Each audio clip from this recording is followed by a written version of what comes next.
So we have yet another flaw question here. Flaw questions are one of the most common question types on the LSAT. And again, the process is read the stimulus, try to determine the flaw for yourself before looking at the choices. Did anyone happen to spot a flaw in this one?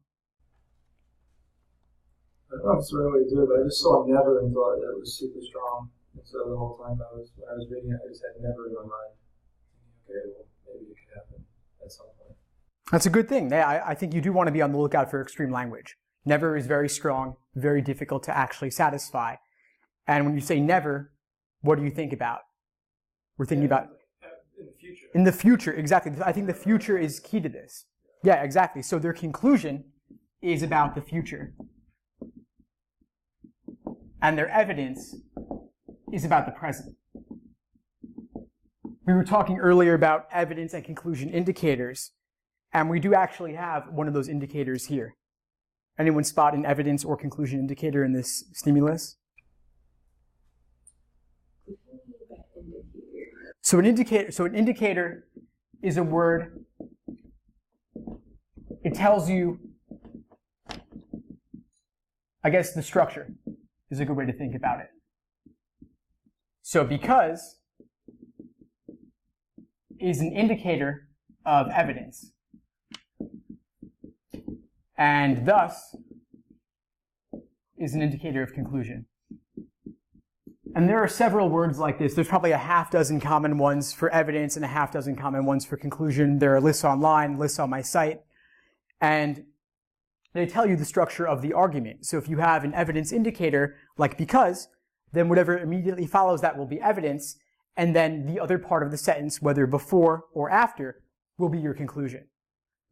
So in this case, well, that's dealing with something else. That's sufficient necessary. So only if is a necessary indicator for necessary condition, and let's say the word if alone is a sufficient indicator. So these are just words that tell you the structure of an argument or the structure of a conditional statement. And so you're right that only if in this particular argument as well is a conditional indicator. So prevented only if predictable, meaning that they can be if they're preventable, then they must be predictable. But I don't see conditionality as being core to this argument in terms of what the flaw is about. Yeah? Is yet? Yet is an indicator of sorts. It indicates a change in direction. So we'd say that maybe whatever they're changing direction from what came previously.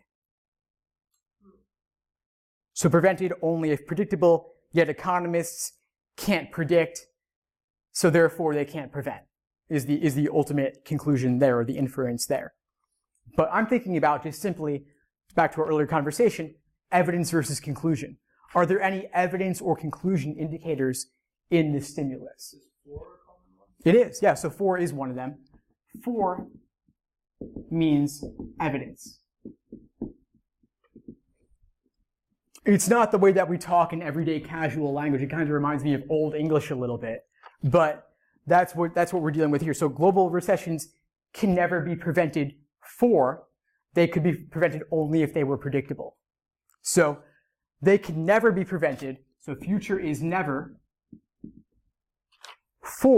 In the present, these economists consistently fail to accurately predict. So because they cannot predict now in the present, we will never be able to predict or prevent them in the future.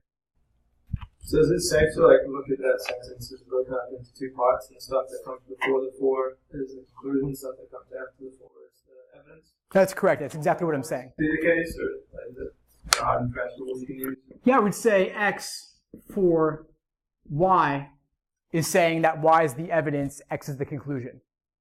Yeah, that's fair. So I've laid out a little bit of our flaw about a present-future disconnect here, that we don't necessarily know that what is presently the case will always be the case going into the future, so far as to say never. Now, is there a choice that kind of hits on this? Yeah, excellent, very nice. So fails to address or fails to consider the possibility that things may improve from where they presently are going into the future.